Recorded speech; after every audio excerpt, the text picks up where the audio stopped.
Nakikipag-ugnayan na ang NBI sa Facebook owner Meta para matukoy ang nagpakalat ng death rumors tungkol kay Ombudsman Boying Remulla. Hindi rin daw sila tumitigil sa investigasyon kaugnay naman sa pagkamatay ni dating Public Works Undersecretary Catalina Cabral. Yan ang agenda report ni Andrea Salve.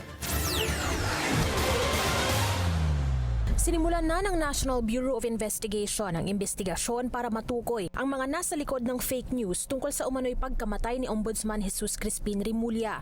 Ni-request mismo ni Remulla ang investigasyon noong nakaraang linggo na agad inaksyonan ni NBI Director Angelito Magno. We cannot give details at the moment, but what we can say right now is that the necessary processes that are needed in this kind of investigations have started, particularly the determination ng lahat ng mga FB accounts and all other social media accounts which were used for purposes of making these publications.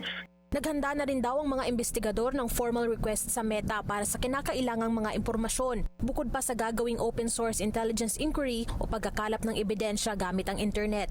Importante raw ang pakikipagtulungan ng Meta sa investigasyon. Una nang sinabi ni Remulla na alam niya kung sinong pasimuno sa kumalat na fake news. Ang ating po mga investigador ay kinukonsider ang lahat ng mga posibilidad sa kung sino ang may gawa at kung sino ang mastermind sa pagpapakalat ng mga maling balita na ito.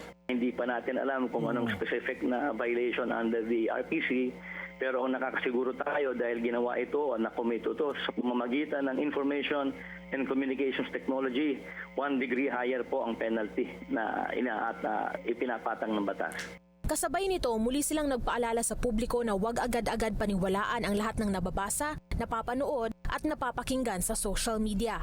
Samantala, hindi pa rin daw tapos ang kanilang investigasyon sa pagkamatay ni dating DPWH Undersecretary Cathy Cabral, ang isa sa key figures ng flood control scandal. Bagaman wala raw sa kustodiya ng NBI ang cellphone ni Cabral, desidido silang masuri ito. Naniniwala ang NBI na kinakailangan makapag-apply kami ng warrant para mai-allow tayo to examine yung data na nandoon sa cellphone. Although we will have to secure an update from our investigators kung ito ay na-file na o hindi pa. Kahit paraw burado na ang mga impormasyong nasa cellphone ni Cabral, maaari pa rin itong ma-recover sa pamamagitan ng forensic applications. Para sa agenda, Andrea Salve, Billionaire News Channel.